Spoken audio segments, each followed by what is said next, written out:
Hello everyone, I am Ranjan Singh, Faculty of History at ALSIS. Today, we are going to discuss one of a very prominent topic which is in news, that is the Nalanda University.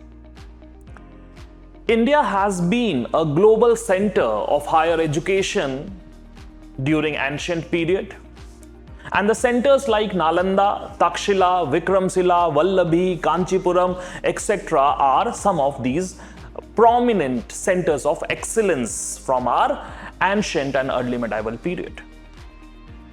Yesterday, our Prime Minister inaugurated a new campus of this historical Nalanda University, and today in this lecture I am going to learn about, or you can say I am going to shed light on the glorious past of this Nalanda University.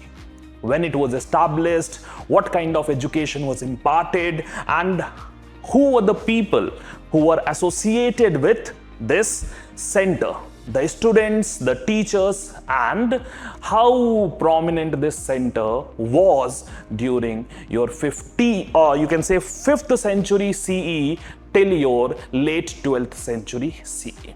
Okay, so let's see one by one the past of your Nalanda University. It was established, this Nalanda Mahavihar was established during the Gupta period by the ruler called Kumar Gupta during the 5th century CE.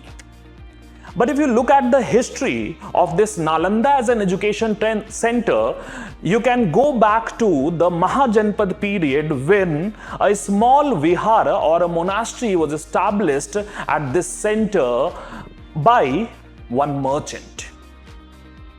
But yes, it emerged as a prominent Mahavihar under the patronage of the Guptas, that is Kumar Gupta. This Nalanda University is regarded as the first residential university or college in the world.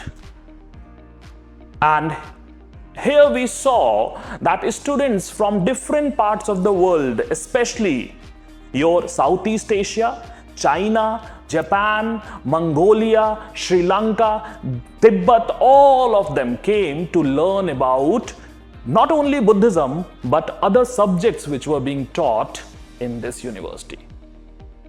This brings us to the next dimension, which subjects were being taught at this Nalanda Mahavihar. Although we know it is a Buddhist Mahavihar, of course, the very prominent subject was your Buddhism. But at the same time, the secular subjects like mathematics, astronomy, apart from this, we have the subject of philosophy, that is the logic, medicine, Ayurveda, all of that was being taught. And one of the most prominent ancient scientist, mathematician, astronomer, that is Aryabhat, was associated with this university. He was a teacher at this university. There are other personalities also. Say for example, we have the Buddhist monk like Dharmakirti, who was associated with Yogachar school. He was also a teacher at this university. So the prominent faculties, it was said that during its peak time, there were more than 2,000 faculties associated with this university. And if you look at the number of students, it was more than 10,000, which has been written down by one of the Chinese monks who visited India during the 7th century CE, that is Huan Sang. He has written in his account that more than 10,000 students lived or studied at this center, which was one of the most flourishing center of education in this world during that period. Apart from this, if you look at what is the period till which this Nalanda University flourished, then under Palas also means the period of 8th to 10th century CE, it remained as a very prominent education center of India, or I would say the world. The decline of Nalanda happened during the late 12th century CE. It is related to the invasion of the Turks. One Turco-Afghan with the name of Bakhtiyar Khilji, he destroyed the Nalanda University during the late 12th century CE, and it is being said that he burnt the library of this university, which kept on you can say burning for several days and months. So you can just see how vast that library was, how much you can say the manuscripts, the number of manuscripts which it contained. The scholars say the Nalanda's library contained more than 9 million manuscripts written on your palm leaves. So just imagine this destruction by this Bakhtiyar Khilji was a major blow to not only this university, that is Nalanda Mahavihar, but also to Buddhism in India. And therefore, we saw that Buddhism almost vanished from the land of its origin after the early medieval period.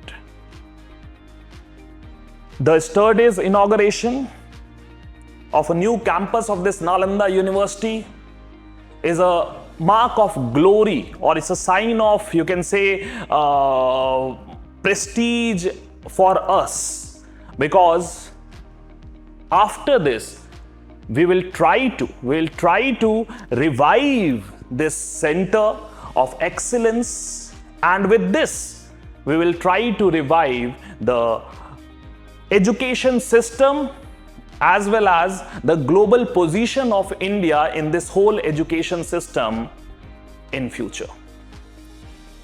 With this, I'll end this lecture, but with this note, since this university has been inaugurated recently, means yesterday only, so in this upcoming mains, we have a very high probability of getting a question related to the education system of ancient India, especially the higher education system and the higher education system centers of ancient and early medieval India. So please do prepare it for the upcoming mains. Thank you and all the best.